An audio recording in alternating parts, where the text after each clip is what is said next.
I promise you guys, I really think that the enemy's number one tool and strategy towards the church and trying to defeat the church is he knows I cannot defeat the church. Jesus just said, this rock, I built my church, and the gates of hell cannot prevail against it. The enemy cannot prevail against the church. And so what would you do if you're the enemy? I personally think if you can't defeat the church, then let me divide the church. Let me divide the church by race. Let me divide the church by denomination. Let me divide the church by generation. And so I told you I came in February. So I came in February to this church for a conference that was going on in this room.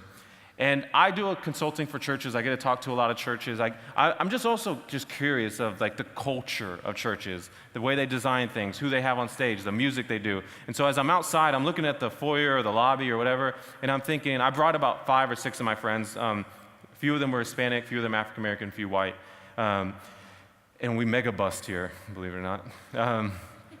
And as I'm looking at the lobby, I think, okay, I think this is probably like a Baptist church, maybe, but probably actually a Bible church. You know, it looks kind of like a Bible church, or if it's a Baptist church, it's one of like the cool Baptists that take Baptist out of the name, and then it's like, we're kind of Baptist, but not really that Baptist, because we're like the come as you are cool Baptists that kind of maybe drink a little bit. And that's what I thought it probably was. And then I saw the outside foyer design, and again, the couches and the design, I was like, okay, I think some older ladies probably designed this. Cool. I mean, you don't want to put the men in charge of designing anything, but it's like older ladies. I felt like it's probably the kind of stuff I see at Mardell's in the design. Like, let's just say, like, my clothes, I didn't buy them at Mardell's. Like, it's got that kind of older vibe a little bit. But then, this is what threw me for a loop. I'm walking down the hall after one of the events with my group, and I see a flyer for a conference or some event that's coming up, and it has 3 speakers. And again, I'm thinking maybe it's white church too, by the way.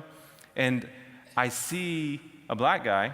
Okay, you know, a lot of racial tension, a lot of white churches starting to bring black people in. Like, we need to bring people together. But then I see another black person. I'm like, 2 black people speaking? Oh, that's a big deal. Then the third speaker, another black person. I'm like, whoa, 3 black people speaking at a white church? Like, how is this possible? And they were young.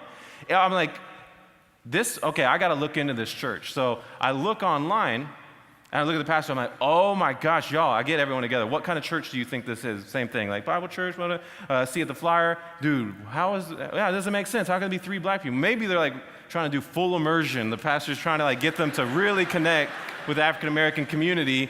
I'm like, but not even having, like, usually it's a token black guy and then the rest is all white. And then I'm like, get this, y'all, look online. I'm looking at it. There's a black pastor over this white church. And then I'm like, y'all not gonna believe the second guy in charge. The second guy is like a white pastor, not just any white pastor. He's got like long white hair. Like, y'all, how does this come together? And then the third guy, who apparently is the founding pastor, he's like this guy, I guess, gave it to both of these guys. Like, it's crazy. Only the Spirit of God can make stuff like that happen.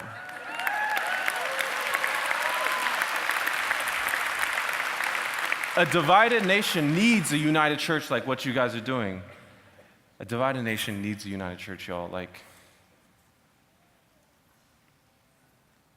people a lot of times ask me, why do I care about unity? And it's not that I just want people to come together to sing Kumbaya or Hosanna. Like, I care because, one, my generation is growing up with diversity. The most diverse generation. So it's just normal to see diversity. We go to Walmart, we see diversity. We go to the highways, there's diversity. Go to the mall, there's diversity. We can go to the bars and clubs and there's diversity. So how can the ministry of reconciliation, the church, not have diversity? It's going to make it really hard. In fact, it could disqualify the gospel when a young generation, especially the Z generation coming up behind millennials, go into a church and all they see is diversity except the house of God. Keep striving, y'all. Like, pioneer here in Memphis. Don't guilt people into it. I would say just continue to inspire them. There's so much beauty that comes out of diversity.